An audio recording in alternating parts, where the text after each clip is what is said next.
So my name's Carolyn Judge and I'm a watercolour artist. I work and live out of my home in Auckland, New Zealand. I've always been an artist of some kind. I used to make lots of silk tapestries and patchwork quilts, and I did lots of glass blowing and glass casting. Wonderful forms of art, and I really loved the creativity involved. So I decided to have a go at drawing.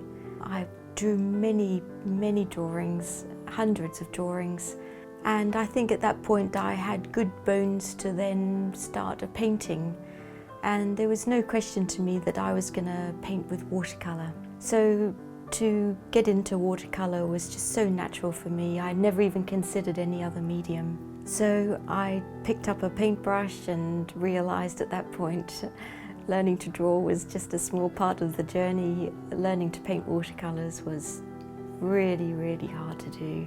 Now my next skill is learning how to sell my paintings, and that's another big challenge.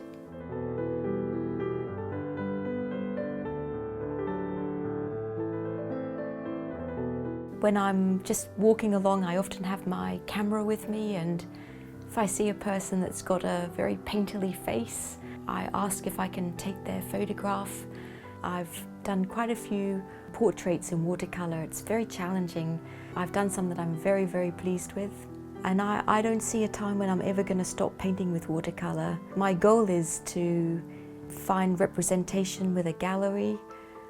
So it's about getting your work seen as often as you can. I've got my work on many websites, and I've got my own website. It takes time.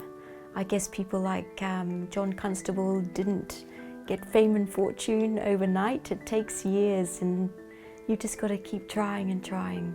I'm constantly putting my watercolours into exhibitions around New Zealand. I'll be posting on my website when and where those exhibitions will be, so hopefully you'll come along and have a look at my work.